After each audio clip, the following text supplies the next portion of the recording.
Preface Opal need Ray.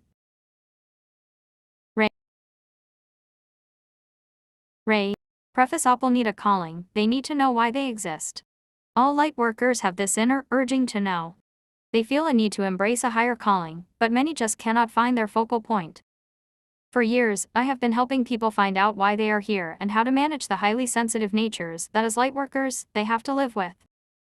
As a psychic, which has metamorphosed on its own into spiritual counselor, have spent years helping my clients discover their roles, learn how to play their part, and understand that they are the star of their own lives. In my early career as a psychic, my focus was on telling people what was going to happen in the future. But as my clients' focus shifted, so did my career. They do not just want to know the future, they want healing.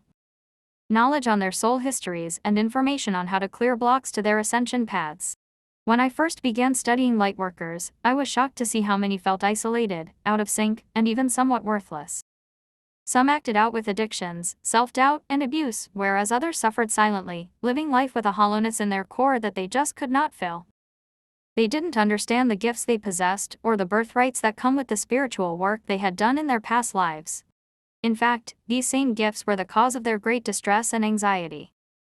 The cost of being super sensitive in such a harsh environment is high, and they had no conscious awareness of why they were in pain. It was as though they were sleepwalking through life, continually walking into walls and stumbling over furniture, and they suffered the bumps and bruises both physically and emotionally.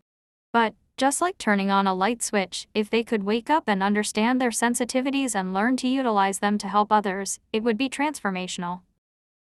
Taking away the humanness was not easy, but lightworkers needed to know themselves on a metaphysical level, moving past the perceived physical identity they had of themselves and examining their true essence.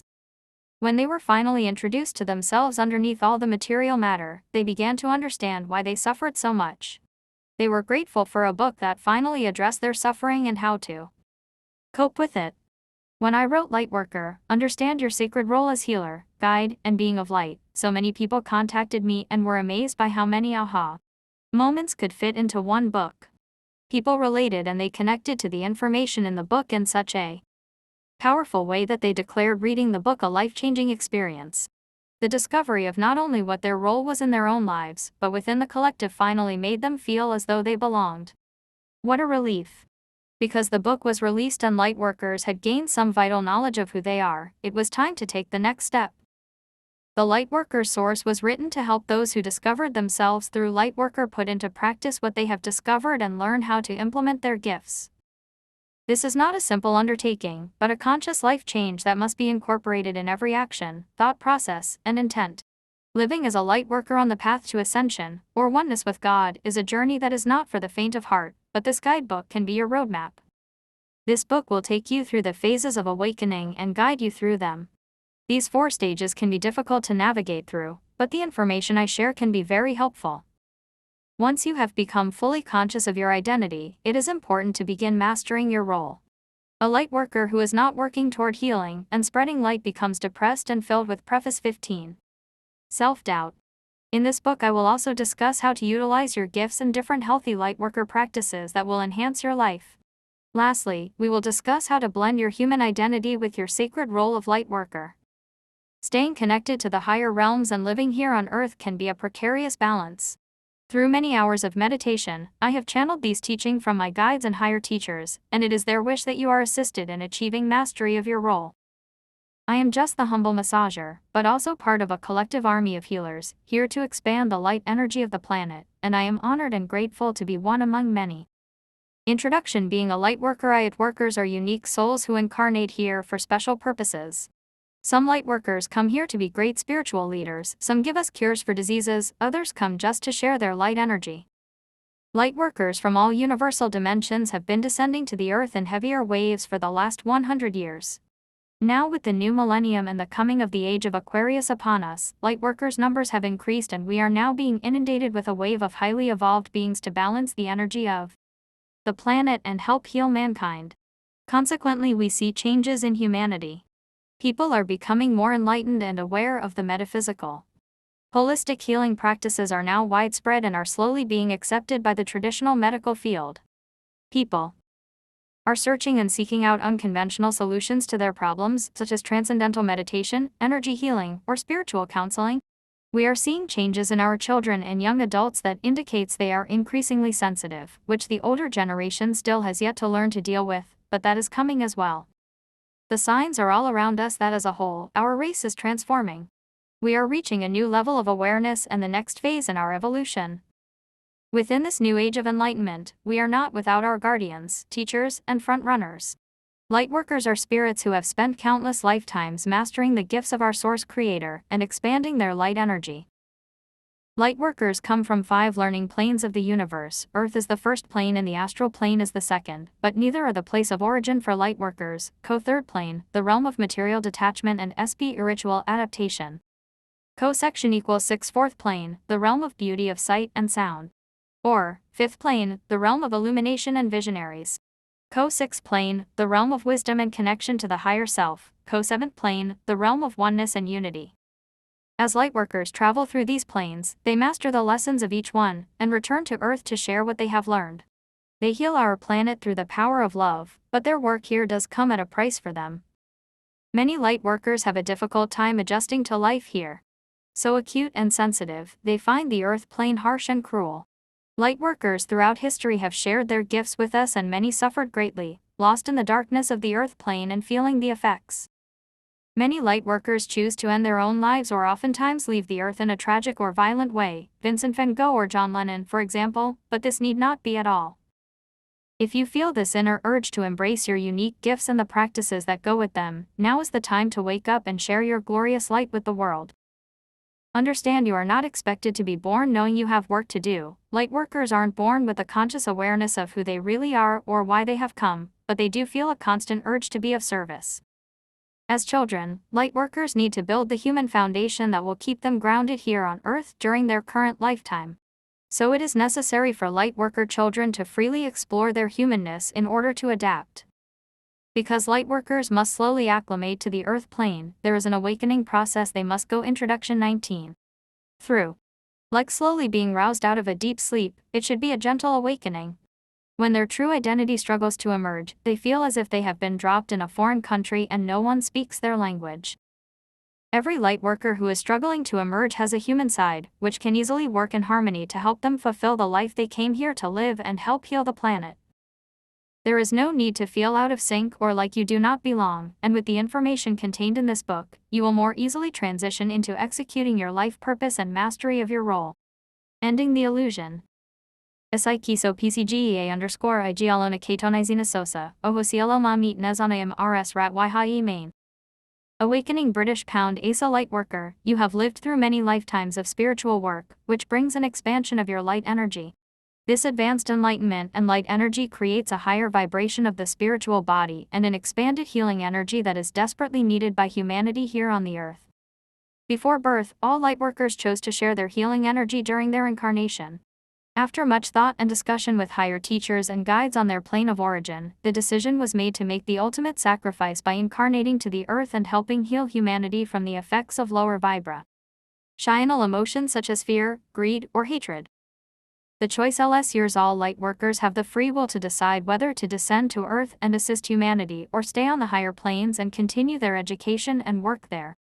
So keep in mind, you have made this choice, but you are not alone. All over the world, Lightworkers are unveiling their authentic selves and emerging as the healers of the planet. As they awaken one by one, they will step into their roles as those who light the way for humanity. This choice is not always apparent or easily revealed. Although Lightworkers are born onto this earth with their healing gifts and abilities inherent, these abilities may lay dormant for an undetermined time period. As they become aware of their true nature and begin to awaken, Lightworkers endure the challenging process of acclimation. Because Lightworkers incarnate with a form of amnesia or conscious awareness of their authentic selves and their supernatural gifts, the awakening process can be traumatic. Many times, psychic abilities or spontaneous, otherworldly interactions can transpire and frighten them to the point of suppressing of their extrasensory perceptions. My friend and colleague Denise Iwani, psychic medium and author, explains how she was able to deal with her Catholic background and the knowing she felt as a child in her book Embracing the Mystic Within. Even as young as 6, remember seeing faces when closed my eyes at night. While most were pleasant, some were gruesome. Can still vividly remember one old man, one of the first who came to me, floating just inches above my single bed one evening as, wrestled with sleep. Like the leftover from an old B-horror film, he stared directly at me, struggling as if to tell me something. But he wasn't some childish conjuring, a bad dream captured fleetingly and turned into mythic proportions. He was palpable, a bulky man with a broad face and red bulbous nose probably left over from many long nights in a bottle. Late 50s, one thought, thinning hair. His presence felt heavy, although the half-dozen times he came to me he was always disembodied. He was struggling to get through, to make the leap. He never spoke. I never told my parents. After all, was sick and scared to death. What could they, or any adult offer me, but the sweet hush-hush their pats that only dismiss what is real and often what is really frightening? My older playmates thought it strange that someone my age would be so preoccupied with ghosts. To this day, certain friends who knew me way back when never fail to remind me what a weird little child was in their estimation. Those in spirit have always been a strong part of my life. One believe when you focus on something, all your energy flows into it, thus giving it power. Withholding energy means denying power. Awakening. As a human child with an open channel to the spirit world, when the two worlds spontaneously merge, it can be traumatizing and there aren't many, as Denise explains, who can offer much comfort. To protect the divine essence of Lightworkers, they must incarnate to Earth in a sleep state and only awaken when ready. They live with a conscious unawareness of who they really are. Their true selves are dormant or asleep until they are ready to begin the awakening process.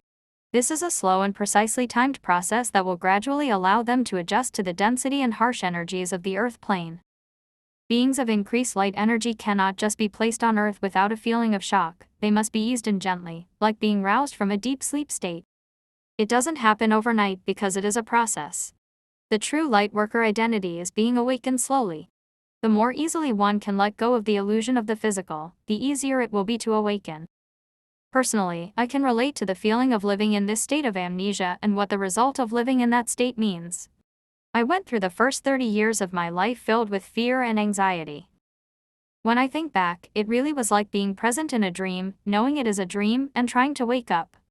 I knew something was missing in my life, and without the knowledge of my true self, I was immobilized with fear, anxiety, and the feeling that I was on a path to nowhere. I focused on all I did not have and was under the impression that material success was the only road to happiness. I always felt like an outsider and that I did not belong. Things got worse as I was so busy searching for physical satisfaction that I resisted my own spiritual awakening. Yet, somewhere deep down within my being, that persistent urge, I knew I had a higher calling, and until I experienced my awakening, I could not understand what it was. Lightworkers must first go through a period of unhappiness or detachment, when they feel separate from the human family, feeling as though they do not belong or they are different. This identity crisis can be very isolating and send Lightworkers into a state of deep sadness. But what is really happening is their authentic selves are struggling with their human side, so it can finally emerge. When these feelings begin to stir deep within them, it is a sure sign that their awakening is not far off. The 4 stages of awakening. When Lightworkers live in this amnesia state, before they awaken to the divine intention of their lives, they are not conscious of their authentic selves.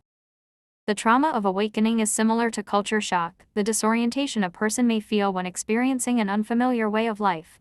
To better explain, let's look at the 4 phases of awakening.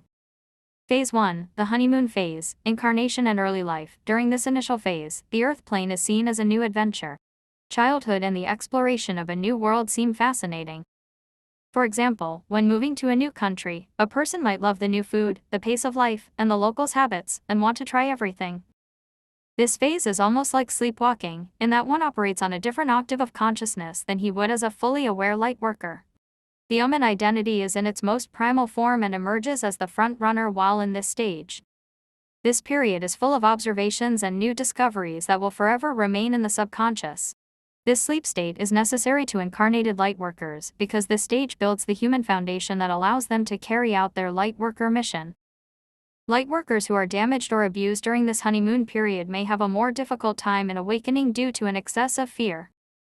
Phase 2, the negotiation phase, urging and resisting. After some time, the differences between the divine light frequencies of Lightworkers' origins and the Earth plane become obvious and create anxiety for them. The honeymoon phase eventually gives way to unpleasant feelings of frustration and stress as lightworkers continue to experience the harsh energies of the earth plane. Their resistance becomes lowered, and this heightened sensitivity creates a disconnect from others and the planet as the spirit urges and the body resists. We often see this in the teen years or early 20s, when we see rebellion. Lightworkers in this stage often feel isolated and homesick as they begin to feel different and need to embrace a higher purpose. Extrasensory perceptions begin to emerge and can feel traumatic. This is a period of searching and testing the limits of their human side versus their spiritual nature. Phase 3, the adjustment phase, awakening or awareness. This is when lightworkers finally surrender to their true identity. Awakening comes as a time of ultimate acceptance and surrender to the authentic self. At this point, fear is released and lightworkers move easily toward the discovery of their unique and sacred purpose. There may be one or many catalysts into this phase. This does take some adjustments to the beliefs and habits they may have formed in earlier stages. Relationships and outdated behaviors geared toward physical or material satisfaction may fade away because they do not suit this phase. There seems to be an internal clock set for awakening, which is predetermined before incarnating. This awakening is set for a certain point in lightworkers' life paths, but can be altered or modified by circumstances associated with free will. For example, if you have a set awakening at the age of 35, but you choose to resist the awakening process, it can be delayed for a while or even indefinitely. There are many reasons lightworkers may resist awakening, and fear is always on the top of the list. Many lightworkers resist their true calling because of beliefs that were instilled in them during their upbringing, such as religious beliefs or fears instilled by their parents. Also, lightworkers can become trapped in a certain phase and remain there, creating a vicious cycle of dysfunctional behaviors that makes it difficult to find your way out. Stages 2 and 3 of awakening bring out feelings that may be difficult to cope with and are the most perilous stages, but it is important to have an awareness of what is going on and to not quell these feelings with unhealthy habits or behaviors. Although awakening can be stressful, it ultimately does lead to the unveiling of your authentic self, which brings about a more fulfilling way of life. As with any revelation, you must fully grasp and confront what is stirring within you to eventually get to the end or the mastery stage. Usually the difficult part comes when you reach the negotiation phase. The following unpleasant symptoms may occur: strange sensations in the head, especially at the top of the head. This area, the crown chakra, is the opening that is the gateway to awareness of sacred information. The top of the head may tingle, as this area energetically begins to expand and prepare to reset divine information from the universe. Or, feeling isolated or detached from the others, many lightworkers who begin to awaken live with a feeling of homesickness. They feel they do not belong and struggle for a place to feel at home. This is natural because lightworkers have left the earth plane long ago for the glorious realms of love and light. Lightworkers have made a great sacrifice to return, but still they miss their plane of origin. As the unveiling of your authentic self occurs, you may feel isolated and different from others. At times, it is too painful to be around others. You may find yourself avoiding crowds or gatherings that seem joyful to others, and you wonder, what is wrong with me? Seeing or hearing things that others do not. Spontaneous connection with the spirit world will begin to occur more frequently, and you may encounter some visitors from the other side as your line of connection to other dimensions begins to become clear. Psychic abilities are emerging, and this can be scary. Unfulfilled feelings of wanting to heal the world. All lightworkers have a vocation to heal the earth. As they awaken, they may feel a sudden need to help others, the environment, or even animals. Whatever spiritual calling you choose to answer will begin to beckon to you at this time. Conversely, this may create dissatisfaction in the work you have been doing, and you may feel unfulfilled in your career path. Feelings of restlessness and a need to make a career change can arise at the time of awakening. This is not to be rushed. As you awaken, you will naturally flow into your calling. Ending of relationships. During phase 2, you may have developed personal relationships that were not in alignment with your authentic self. These relationships could have been more egocentric in nature, relating mainly to your mortality rather than your spirituality. As the awakening process occurs, these relationships will no longer suit you, and relationships based in a new energy without the same objectives will begin to form. Frightening dreams or images during meditation. As you open up to the collective consciousness, you may experience a strong connection to the pain and suffering of humanity. You may begin to experience prophetic dreams, visions, or even communication with the dearly departed during altered states of consciousness, meditation, or even daydreaming. This is simply a sign that you are expanding your energy out into the collective and are sensitive enough to pick up frequencies that are not your own. Feeling detached from your physical body. At times, you'll feel ungrounded or as if you are about to leave your body. Lightworkers must often walk the precarious line of keeping their feet on the earth while they're the lightworker source. Spirit is still connected to the higher realms. Literally functioning in two worlds is a skill that takes some getting used to. During the awakening process, the consciousness transforms into the new energy of a lightworker, but the physical body sometimes lags behind, bringing on feeling disconnected. Periods of extreme fatigue. Your physical body will need more rest and need to reboot in order to harmonize with your elevated, spiritual self. These effects can seem very unpleasant, but there are many positive results once you have reached the awakening stage of your lightworker path. Release old behavior patterns. Patterns that were based purely on the material world that do not enhance the spiritual body will begin to subside. Diet is one benefit. You will find as you awaken to your authentic self, poor eating habits will dissipate. You may decide to become a vegetarian, try a raw diet, or just become more cognizant of your nutritional intake. Beneficial dietary changes will help keep body, mind, and spirit in proper balance, and you will naturally seek out this alignment. Phase 4, the Mastery Phase, Adaptation, Living Your Sacred Purpose. In the Mastery Phase, Lightworkers are able to participate fully and comfortably on the earth plane. They have revealed their authentic selves and have learned to manage their sensitivities here on earth. They exhibit many of the traits they developed on the higher planes of consciousness, such as their healing powers and gifts of acute perceptions and the desire to share those generously with the world. The following may be experienced: co-shift and inner dialogue.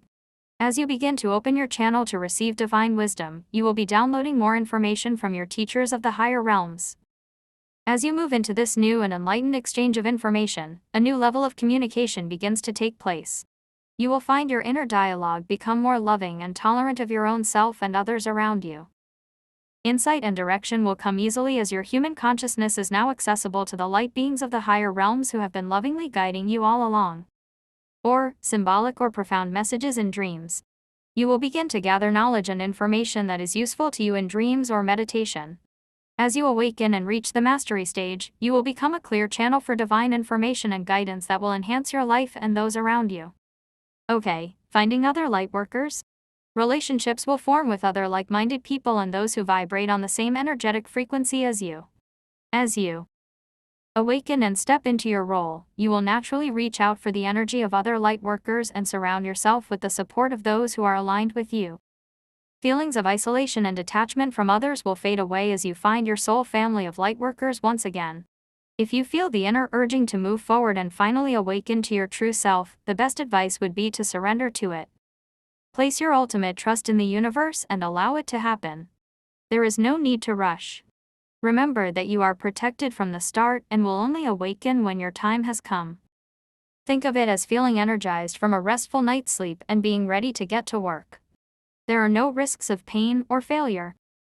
There is only support and unconditional love from the universe. There comes a time in all lightworkers' incarnations when they must recognize what is real, their spiritual self, and what is an illusion. There is nothing more liberating than discovering your authentic self and finally being free, knowing yourself as more than just the flesh in which the real you is encased. Pottery E9 sac, AP Iriar 7, 3 Cress Ice to 4 Readendad Tis TESB Row, Ewini AS Pillen 57% of BDIG APRN Light Urgla Reyes 4 Ubits AJS, DMS Eid Rear Rani Sesuetn. Ser, Ia, Elne, greater than 7 equals, IAJ 4 AI 4 by I equals, underscore IAIVA. Z. The Dark Night of the Soul. Dark Night of the Soul is a term that dates back to at least the 16th century when Spanish poet and Roman Catholic mystic St. John of the Cross wrote of a poem of the same name, which documents the ascension process, or the soul's path to oneness with God. The dark night of the soul is not only a time of deep sadness, but of spiritual transformation, when you begin to shift your perception from what is perceived to what actually belongs to you and what is real. When you make this shift, the truth becomes clear: only your spirit is real. Usually the events that trigger the dark night experience are the loss of one or several things in the material or physical world, such as loss of a loved one, or being stripped of all material possessions. Suddenly you lose all things you once thought were important, and the illusion of the material world falls apart. This loss brings you to a place where only what you cannot see or touch has real meaning. The dark night of the soul is really the death of this illusion, the idea that the physical world is forever, and your mourning period of this death. When you come to understand that all things can be taken from you, that everything gets old and dies, it is a sudden shock. You have to take safe haven, going inward to reach for your spiritual self to guide you out of the darkness. This inward focus is a necessity to all spiritual seekers, and this is why it is a lightworker rite of passage. Not to say that all lightworkers must suffer to gain enlightenment, but all must come to the place where they recognize the illusion, or forever stay attached to the material world, that which is not eternal. The catalyst: there is always a catalyst, or maybe more than one, to send you into the dark night. It can be a divorce, the loss of a job, ill health, or any other loss that creates a void in your material or physical perspective. For me, it was the death of a loved one. At only 57, my father was diagnosed with terminal lung cancer and given only 5 weeks to live.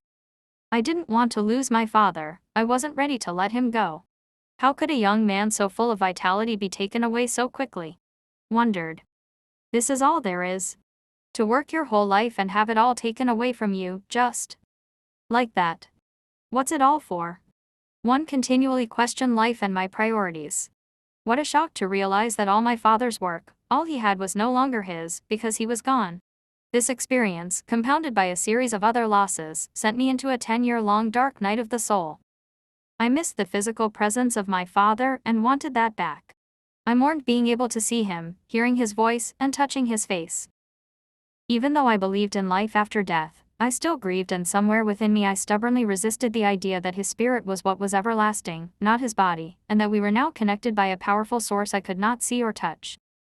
If the loss is sudden or traumatic, it is more difficult to accept, and even being a psychic medium didn't help me in dealing with the loss of my father. Even though I was aware there was life after death, I still mourned the physical.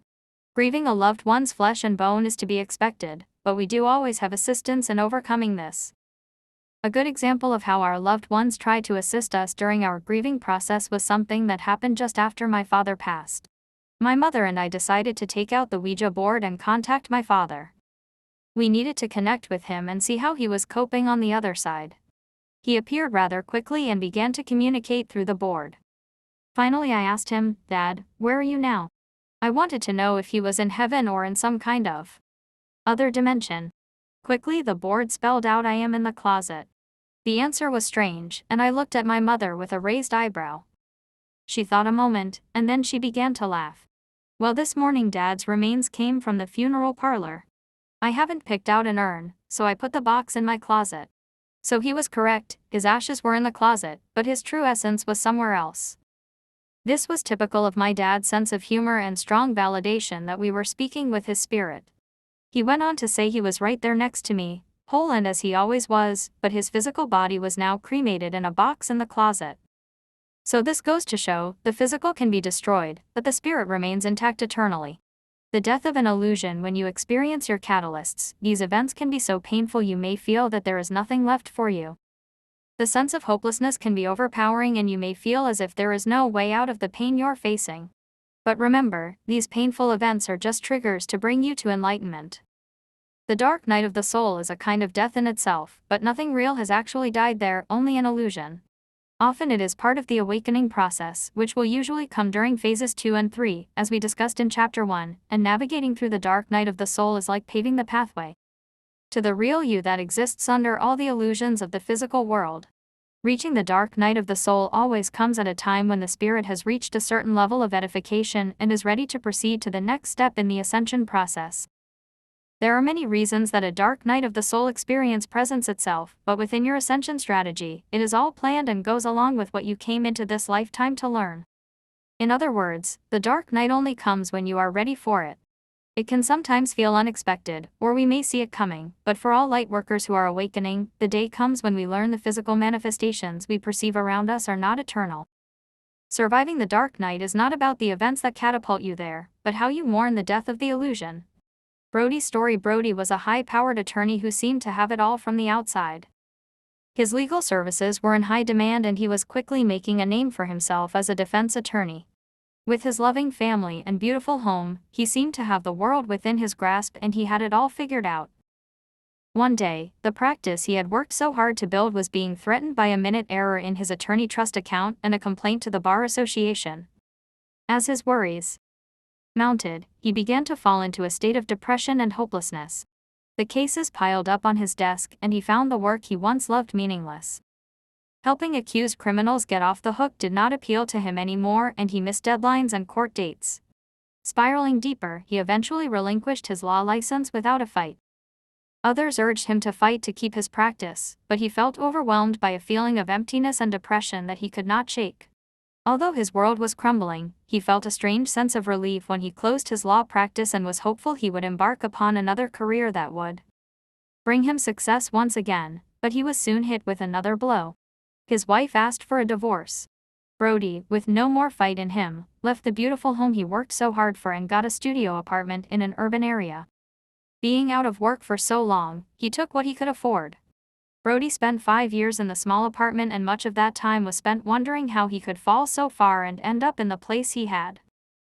He felt such shame and embarrassment at the loss of all the great wealth he had acquired that he isolated himself from the people who really cared about him.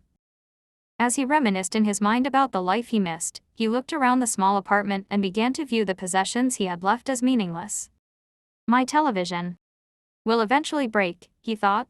My clothes will become outdated and worn. My cell phone will soon be antiquated. What would be left was just Brody, and he was not the same person anymore. The man who had it all had disappeared, he was just an illusionary identity. He found an old newspaper article documenting one of the highlights of his legal career when he won a precedent-setting case. The man in the article felt so foreign, as though he didn't even know him anymore, and his life was just a story, just something to read about. He burned the article and cried for the loss of being that man. Brody mourned the death of that man for a long time until one day he reached a turning point. Even though this man was not really new, he was a stranger to Brody. This man he was getting to know was his authentic self, stripped of all possessions, the Brody who was real and no longer attached to material things. Soon his dark cloud lifted, and he began to embrace the urban community in which he now lived. He connected with people in his neighborhood on a level he never would have when he was a successful attorney. As he began to feel comfortable in his life, he experienced a type of rebirth. Soon, he began to develop a deeper sense of purpose to a greater life than he had ever imagined when he had it all. He saw that there were many people much deeper in hardship than he had ever been. Soon his embarrassment subsided, and he reached out to old connections to enlist their help in creating a day center for the city's homeless population. He became an advocate for the poverty-stricken in the community and helped many people find food and shelter in the cold winter months. He was living a purpose-driven life that was not connected to anything that could be taken away or grow outdated. If he had remained a rich, successful attorney, he would have never faced the fact that his expensive suits and fancy cars were truly meaningless in the scope of things. This is not to say you should burn all your material possessions and move to Calcutta and become the next Mother Teresa, but the dark night of the soul allows you to understand that the physical world has an expiration date, including your physical body, and your spirituality is eternal. This alters your perspective of what is real and what is not. Your foundation. If you envision a huge mansion, with a brick exterior and a beautifully landscaped lawn, it all looks perfect. But if you examine it closely, and you come to see that the foundation it stands upon is crumbling, what you saw becomes a false perception of what the mansion really is, useless without a solid foundation. During the dark night, only what you can see or touch, or the bricks and lawn that looked so perfect from the curbside, is stripped away. The foundation, or your authentic self, what Brody discovered when he released his attachment to the material things he had lost, remains. You may find getting down to your foundation can be very sad and dark, but what can result from renovating your foundation is known as spiritual transformation. During my spiritual transformation, I began to closely examine my own essence. I was introduced to my ego, and my ego was comprised of nothing but pure fear.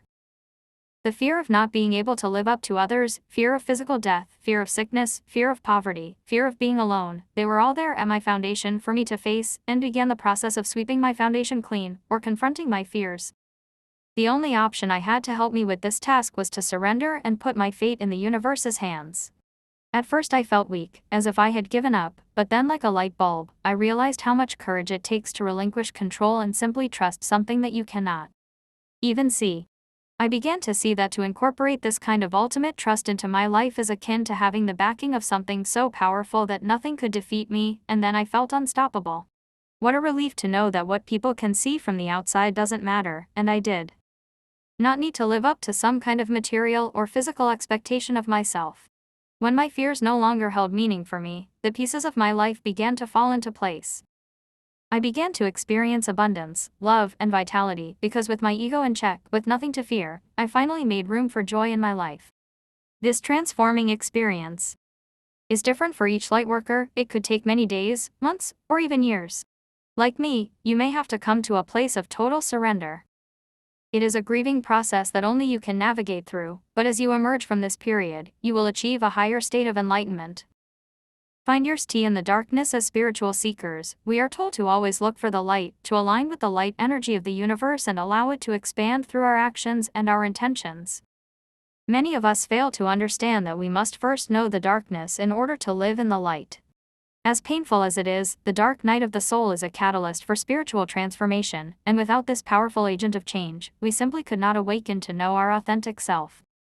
It is only through working our way through the darkness that we find the light. As we navigate through the dark night, we are forced to seek out the part of ourselves that will guide us out. The part that is pure and directly connected to Source. Navigating through is not easy, and although you will emerge when you're ready, here are some ways to help you get through this transformational time. Help yourself, co-surrender. Now is the time for total trust in your higher self. Ultimate surrender to the process will get you through more quickly. You're not alone, there is always a light to guide you out. Allowing the process to flow smoothly without resistance will make it much easier for you. There is a bigger picture that you cannot see, and, remember, all things occur for the greatest good. Trust. Balance. As we experience the dark night, we may feel the need to go in one extreme direction or the other, either deep sadness or overdoing certain activities to allow us to live in a state of denial.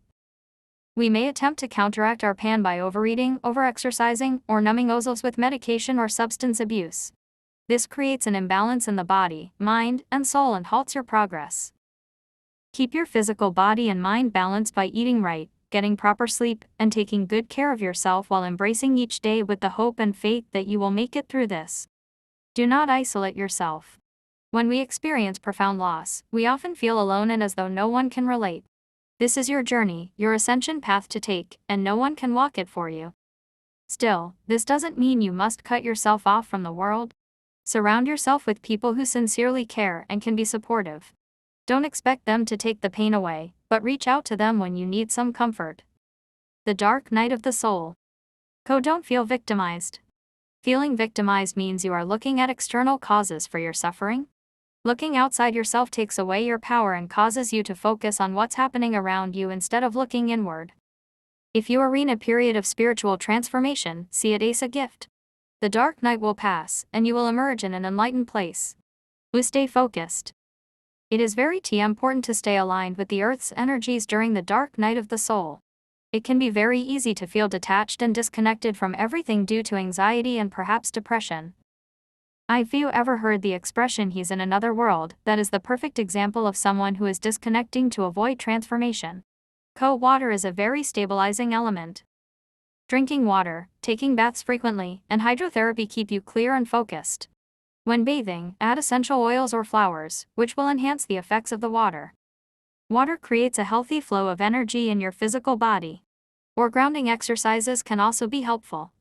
Lightworkers going through difficult times often want to escape the harsh energies of the earth, so it is necessary to ground yourself.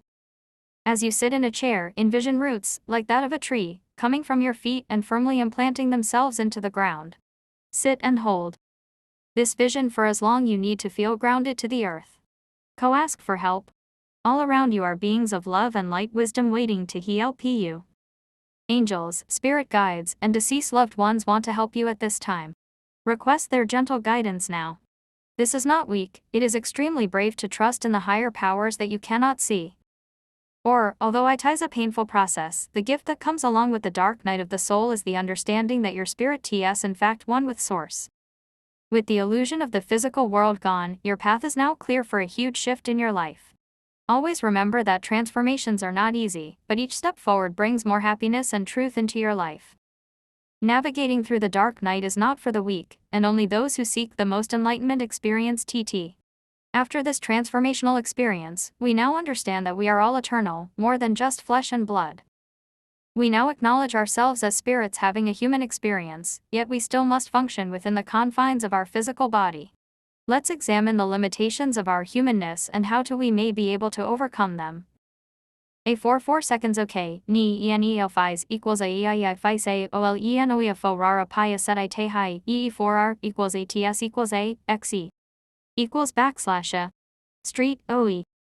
Humanness is an illusion / s Lightworkers. We come to Earth as highly evolved spirits who take human form in order to do real work for humanity. The spirit is the first and foremost aspect of our being because it is the only thing that is eternal. Yet the human form is the vessel that allows the spirit to carry out its plans. This tells us that there are actually two separate consciousnesses in one being that need to work together to carry out the mission. To every Lightworker, there is a human side that needs to develop in order to carry the spirit or higher self here in the physical world. But when the human awareness is permitted to dominate and forgets to nurture the spirit, Lightworkers become conflicted and begin to suffer identity crises. The spirit comes here with every intention of doing its work of healing and expanding the light energy of the planet, but the human side has its demands and sometimes can sidetrack the soul. The human awareness is oriented solely on the physical plane and only acknowledges what is material. It is born to the earth with primitive survival instincts and must be told, or trained, to allow the higher self, which is much more evolved and enlightened, to be the dominant figure. If your human awareness functions without an awareness of its spirit, it becomes a materialistic, low-vibrational, dense matter with an unhealthy life force. But when the spirit is nurtured and comes to the forefront, the human side becomes vibrant, energetic, and ready to complete its mission, working harmoniously with the spirit. The only time this type of teamwork can take place is when the higher self is allowed to take control of the incarnation. Then you are no longer limited to what you can see or the boundaries of a physical body, but the infinite universe, which is yours to explore. As you awaken, you may find parts of your personality that are not in alignment with your higher purpose. This is to be expected because you are operating on a human level of awareness and became enslaved to human desires and yearnings. You are always going to have these human desires, but they should be secondary to your spiritual well-being. As a Lightworker, when you struggled to adapt, you felt a need to belong and wanted to fit in, and you more than likely allowed the human identity to dominate. This is where many Lightworkers lose their way and surrender to human weaknesses. They do not know their higher selves and struggle with an identity crisis for much of their lives as the human awareness weighs them down and makes it difficult to keep their frequency high. The battles are really internal as we struggle to rise above our human awareness and know the truths of what is beyond the material world. If we recall the theory of seeing the psyche structured into three parts, the id, ego, and superego, all developing at different stages in our lives, the id, the ego, and superego can pertain to Lightworkers as well. For Lightworkers, these three terms that were theorized by Sigmund Freud are significant to achieving mastery. The Lightworker's LD. This is the persona that emerges in phase of awakening. The id must have its chance, during infancy and early childhood, to develop so the spirit can recognize the primal instincts of the human form. We need the id in order to learn survival skills as a human. It sets the foundation of how to keep your human body functioning. The id knows all the human gratifications and how to get them in an animalistic way. It knows no spiritual values because it strictly belongs to your human side. The id doesn't concern itself with nurturing the spirit. During times of stress or crisis, it can resurface and try to take control. For example, if you are feeling out of line with humanity or are unable to execute your healing gifts, the id may emerge to satisfy the primal human urges in an effort to counteract the pain of the inner spiritual being who is struggling to claim its identity. This is counterproductive because allowing the id to take over and satisfy only physical gratifications can lead to addictions, sexual compulsions, or acts of aggression, usually taken out on themselves. These habits are totally out of alignment with your gentle, healing, Lightworker soul. The Lightworker's ego later in life, as the human awareness develops, if the spirit is not being nurtured and the id struggles to emerge, the ego will take over. The ego strives to bring you only pleasure and will, unlike the primal id, devise plans and strategies that are more socially acceptable to attain pleasure. The issue with the Lightworker ego is that it does its work through fear. Contrary to what may be believed, the ego wants to be your friend. It strives to keep you safe, protected, and free from pain, but it does this through controlling your life using fear, the lowest vibration there is. The ego is based in the physical world around you and doesn't see the bigger picture of your spiritual ascension path. The bigger the role ego plays in your life, the less spiritually aware you become. The ego seeks only pleasure and avoids any kind of pain at all costs. It will keep you from the pain of rejection by telling you things such as, "You're not good enough, so don't even try to get this new job." Ego means well, but its good intentions lower your vibration through the use of fear tactics, which blocks mastery of your Lightworker role. The Lightworker superego in this case, we will call it the spirit, soul, or higher self, all meaning the same thing.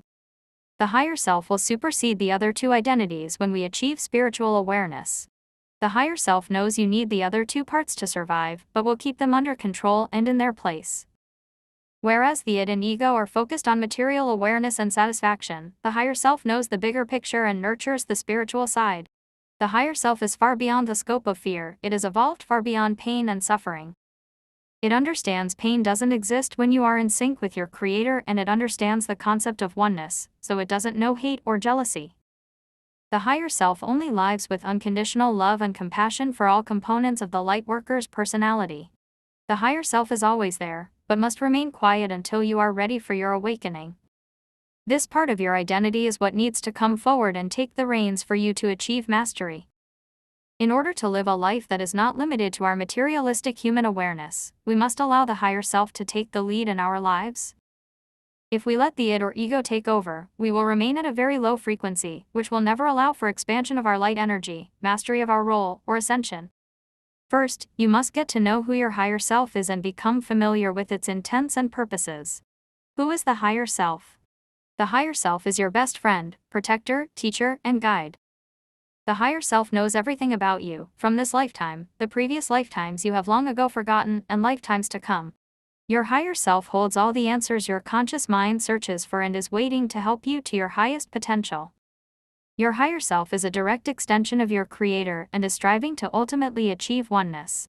Your higher self is free from the pain of loss and doesn't have the wounds your human awareness has incurred during the course of living. It is pure and unadulterated love and compassion, it knows the deepest truths of who you are. The authentic self is always there, waiting for the chance to come forward and help make your life beautiful. Your higher self is all-knowing, eternal, and comprised of only love. Now is the time to invite your higher self into your conscious awareness and allow the higher self the role in this life that it should have. Connecting the higher self and your human awareness is something that takes some practice, but must be achieved in order for you to get to the mastery stage of your light work. Getting to know your higher self is never far off, just beyond the door of your human awareness, waiting to offer support and assistance. Here are some ways that your human awareness can connect with your higher self and allow it to become the dominant force in your life. Listen to your intuition. Your intuition is your higher self guiding you. If you ever heard that little voice inside your head telling you not to do something, that is your higher self. Many of us do not trust the voice of the higher self and disregard its messages. But if you had a friend who knew you better than you know yourself, would you listen to them? Think of your intuitive feelings or hunches as advice from a friend who only wants the best for you. Meditation. Meditation opens the channel to communication with the higher self. Meditation can occur anytime or anywhere. You do not need to sit in a lotus position and chant to receive messages from your higher self. If you're feeling confused and need guidance, quiet your mind for a moment and listen to the messages that come. During meditation, your higher self may communicate to you in different ways. Do any physical feelings come to you? Do you feel sick, uncomfortable, happy, or joyful? Are you hearing anything? Do any images or memories flash through your mind? These can all be messages that have real meaning. It is up to you to pay attention and pick up on them. These subtle messages can be your higher self sending you signals to tell you if you're on the right track or not. Take each and every sensation, message, or image you get and use it for guidance. Write them down. If you don't understand them in the moment, their meanings may become very clear later on. Trust in your higher self. When we have a trusted friend, we turn to that person in times of need. This is what you must do with your higher self. When you are in need, trust that the answers given will be in your best interest. Remember, the id and the ego may want something else and may stamp their feet and not want to hear it. Although the answers may not be what your human consciousness wants, know that the higher self knows what is best and will fight the id and ego to keep you on the right path. The higher self knows. the big picture and knows so much more than the primal id or fear-based ego. I have this happen many times with my clients. They already know the answers, but they refuse to accept what is true. They do not trust their higher selves. When you feel lost or don't know what to do, invite your higher self in to take over. You will immediately feel a burden lifted off your shoulders when you do. Have ultimate faith and trust that all is right with the world and nothing can harm you. Because judgment is a human emotion, the higher self would never consider you weak or a quitter.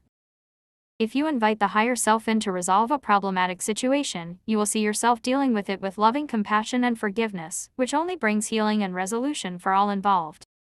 There is more to you than just what the human part knows. To allow your higher self to take the reins and be the dominant force in your life will shift your perspective from what is just instinctual in nature, the physical self, to what is more consciously aware of your true nature, the spiritual identity. The two work hand in hand, but the conscious awareness must take the forefront. The first step is to shift the perception of yourself that exists within the limits of your humanness. Yes, you are human and in physical form, but your true essence one's energetic, which is without limitations. You are a spirit.